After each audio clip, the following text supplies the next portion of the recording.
we are here in this lifetime to learn. So we keep repeating this. Into different lifetimes, we'll come back to learn. And we have a mission or a particular thing we're supposed to learn each lifetime.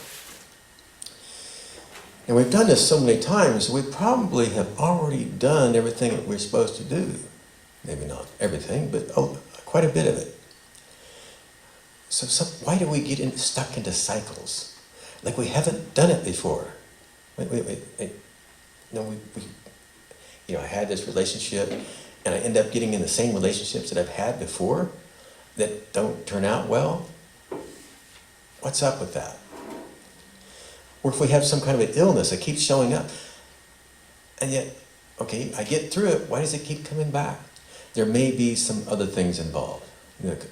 Karma is a good word, like what Mike was describing, is cause and effect. So we know what the effect is because that's what we're experiencing. But what was the cause? And can we do anything about it? And we get into the philosophy of, deterministic or choice. Are we here to predetermine everything that we're to do? We don't have to do anything, it's just going to happen anyway? Or do we have pure choice? Well, it's somewhere in the middle, my feelings. And that's where we get into karma. Now the thing about this, the predetermined or in choice, I consider it kind of like a sailboat tacking.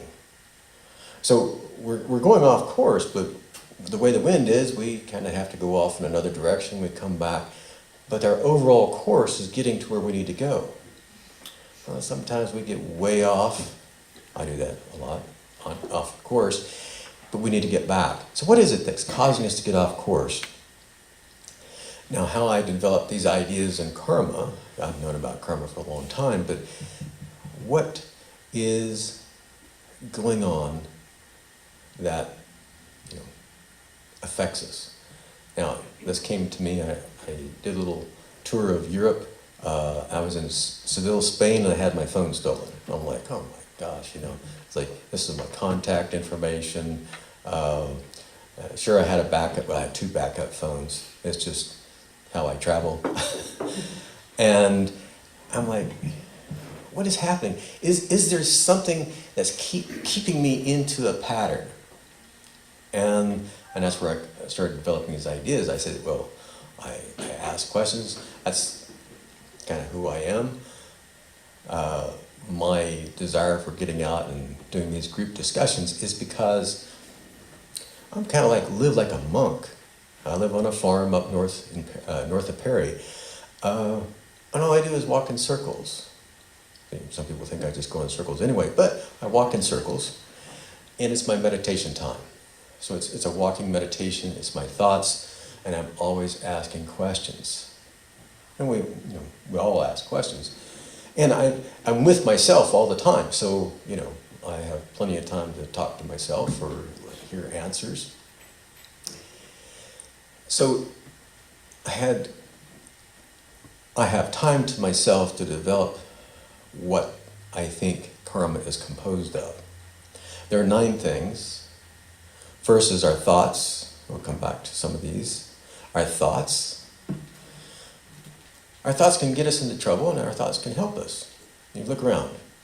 Everything that we see here was started with a thought. And then somebody had the action to put it into place, whether it's the building that's built, the TV here, the monitor. We had a thought. Everything started with a thought. We started with a thought. You can say from God, the Great Spirit, however you want to look at it, but we were started from a thought. So that's the first part. Not only do we need to clear our thoughts in this lifetime, but our past lives, and our ancestors. Okay, well, it takes a little time to go, okay, I want to do all this. Once you know about this, it's like when I first learned dowsing. Before I had a class in dowsing, which is using a pendulum to check answers, check for questions. The pendulum, before I was only getting 50%. Now, 50%, somebody said, oh, that's pretty good. Well, I was checking my name. Shouldn't I get 100%? But when I took the class and I was getting 100%, so my thoughts, my feelings are, when I present this information to you, when you tune into yourself, you're going to be able to get more information. Oh, that's what it's about. So so the first thing is the thoughts. The next thing, we have blocks and interference. Okay, so thoughts is 1, 2, 3. Okay, so you're getting to 9. A block. What is a block? It's something that's getting in the way of us accessing information about ourselves or someone else or something in the future. And it's an energy. It could be an entity involved, but it's an energy. We can clear that as well. Now, I personally do prayer, but we do, everybody does things a little bit differently. Interference is slightly different. We ask the question, we get a weird answer. So it's like something else is getting involved. Who is that? Well, it may not be us. Give us that answer. It may be something else. Now, okay, we need to do something about that. We in a radio station, we get a lot of interference, especially if we're traveling across country on an FM radio. We notice all of a sudden our radio station is fading, another one's coming in. So it's like interfering with each other. And that's how I think of this interference energies. Okay, so then we get into dimensions. Now, yes, there are infinite number of dimensions. Even if we look at the subtle bodies, we exist in multiple dimensions. Whether it's the etheric body, the physical, mental, temporal, I don't know if you've ever heard of that one. That's what I've figured out. Astral, celestial. Anyway, these different bodies, they're in another dimension. Most of us, not me, most people, and not me yet, can see these other bodies, the aura. So we live in these other dimensions. But there's other dimensions that something hides in. So when we're trying to access information, there could be someone blocking or interfering at another level, I'll say entity, that's hiding in another dimension. I found that they exist in 3 dimensions. These 3 dimensions are 3 parts, or 3 levels of heaven. There are 7 levels of heaven, and so they are at the 2nd, 3rd, and 4th level. As time, yes, time is a level of heaven. Then space-time, I don't know how many of you in here are physicists, and excuse my stomach, and I don't know if that went over the microphone or not. Anyway, so and then the 3rd one is the one I call Shambhala. So you get into Tibetan mythology. Shambhala is where everybody goes past life to learn. It's like a big university, and in different levels of it and everything. But time, space-time, and Shambhala, there's a mirror. So what I call the bad guys, actually they're the teachers. I consider them the teachers, the ones that kind of puts the blocks in our way and keeps us from doing what we think we want to do. Anyway, they hide in these other dimensions. So it's a mirror of the dimensions of time, space-time, and Shambhala. So those are the 3 dimensions. Now we get into the stuff that I figured out initially. So this lifetime, there's energies I call the fortune.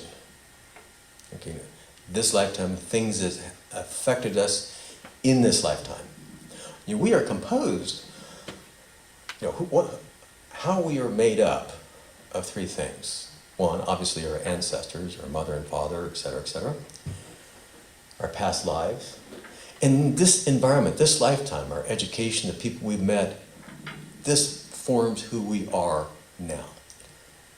And that kind of falls into the same plate as these parts of karma.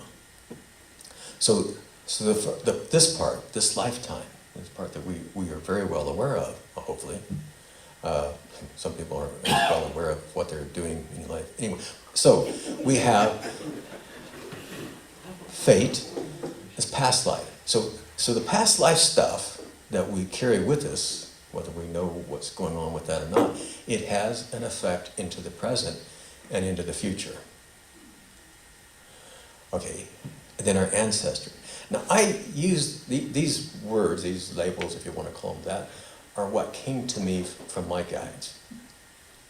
So ancestral DNA, I borrowed the word from homeopathy, miasms.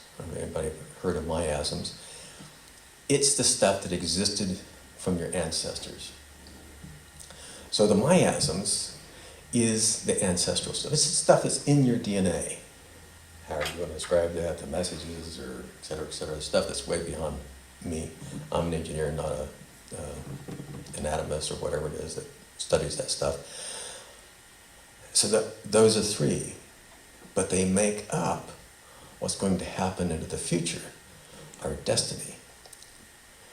If we can identify and clear, as in neutralize these energies from the stuff that's affected us in the past, maybe our future, our destiny can change. And that's the kind of stuff that I like to get into. I consider it like susceptibilities. These things that happened in the past, the cause, has an effect into the future, but they make us susceptible to stuff now. Whether we meet another person, that person kind of has an effect on us. We go to a particular location, that location has an effect on us. What can we get rid of these things that makes us susceptible, even for disease? Because it all starts, I consider, my specialty is stress, so I start everything in stress. Stresses that we know about, stresses we don't know about, stresses that came from our ancestors or from past lives, or from childhood that we don't remember. That time, from the conception to the time you were born. Some people can actually remember that, I don't. I don't remember anything until I'm about 5. So, this stuff, these stresses, have some effect on us. So our job is to identify them and clear them. Some people are really good at clearing. As soon as they can identify it, it's gone. Now, how I clear myself and I help people with is by doing a visualization. Usually we do the waterfall visualization, where you see yourself in a waterfall. And Oklahoma, we have one good waterfall and probably several more after that, but Turner Falls is a good example. It's not so big where when that water hits you, it doesn't knock you out or fall you, or you have bodily damage. But you can see yourself in the waterfall. The energies that aren't good for you, the non-beneficial energies, are like mud on the body. So you stand there and let that water wash it away. Now, you'd be amazed what the effect of that. So these things that I've talked about before, the thoughts, that one actually I have a statement where you say this statement and it releases your thoughts.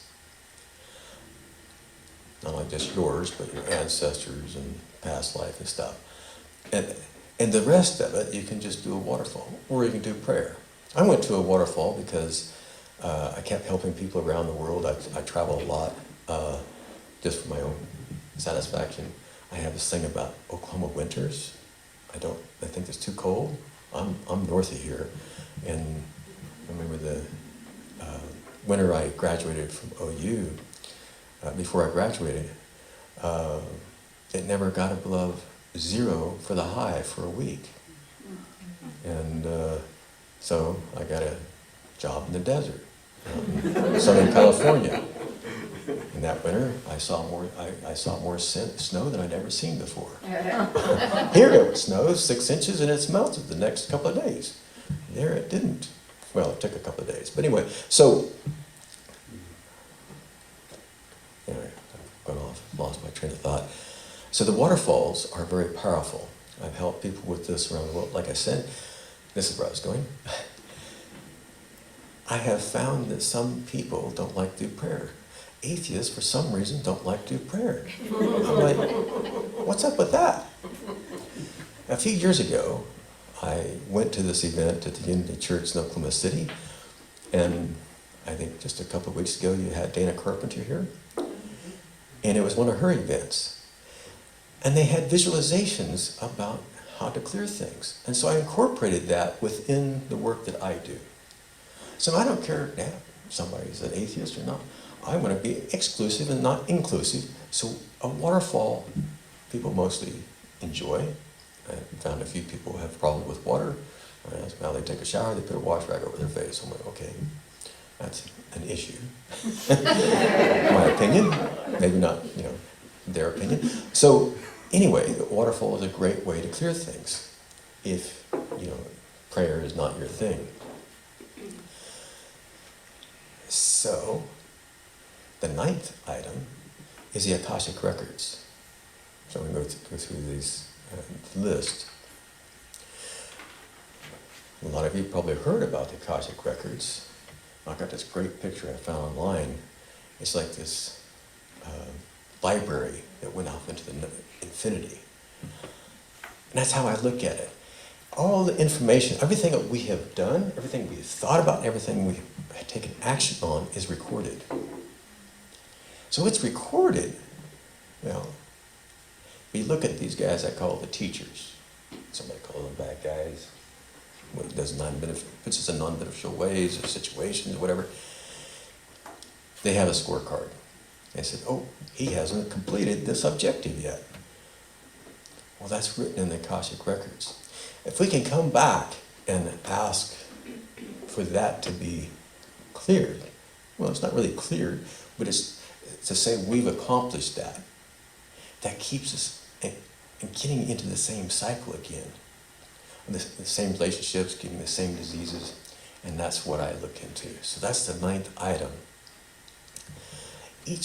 Most of these things have a particular, the dimensions have what I call the lords of them. We can call it the masters that deal with those dimensions, and also for the Akashic Records. Now, I look into or investigate all the traditions, the ones that are well known. And so to know the names of these masters of the Akashic Records, you can understand they go into 2 different traditions. So it's Lord Bagalamukhi, which is Hindu, and Lord Horus, which of course is Egyptian mythology. All these mythologies, these traditions, Christian, etc., all have something to offer. And someone is mentioning Kabbalah. That's the Jewish mysticism, and it's an important part of all the mysticism or esoteric literature. But there's something to be gained from it. And so I try to incorporate all these, and so that if you look at the ones I consider the masters of all these different parts, you can tell that yes, they are from different traditions. So okay, so the nine things. First, we want to clear our thoughts. And I have a statement I created many years ago for myself to clear our non-beneficial, inappropriate, and inadvertent or accidental thought forms. For all time, past, present, and future, for all space, dimension. Anyway, I've got all this memorized. And this statement will release a lot of information. But what we wanted to do is set it in our minds, that past, present, and future being the past, meaning ancestors or past lives. And the present is this lifetime, and into the future. Future, what do we mean by future when we're saying about our thoughts? It's worry, anxiety. We can project into the future something that's affecting us, or it may not be affecting us, but we think it's going to be affecting us. So it's about the future. We want to clear those thoughts. And, okay. I'm checking time. I tend to... You got about 3 or 4 minutes. Yeah. Okay, so how would you like to try that statement, the thought form of these statement?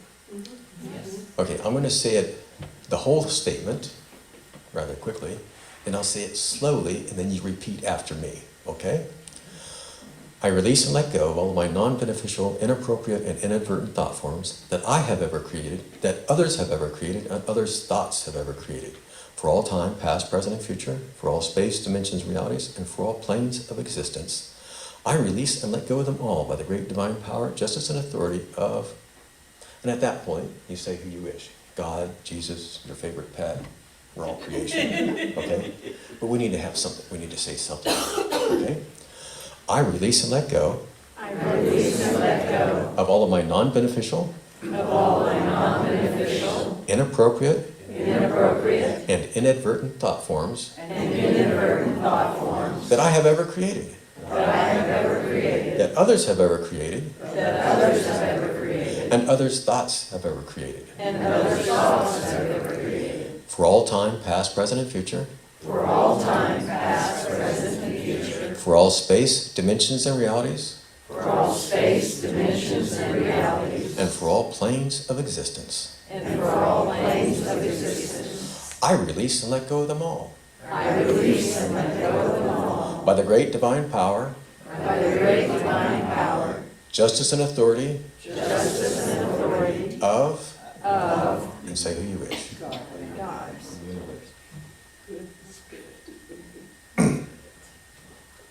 Excuse me. By the way, people have energy shifts. I have a particular energy shift. It's from the unconscious mind. Because what's controlling your heart rate? What's controlling how fast? It's an unconscious mind. That's the part that controls your body. That's when you douse, that's what's really moving the pendulum. We don't want to do it consciously. We want at subconscious level, the pendulum to move. And when I yawn, you'll see me jerk around, cough, clear my throat, sneeze. It's all information from me that my unconscious mind is trying to give to me. So when you guys were doing the shifts, where the energies were shifting, I have my effect.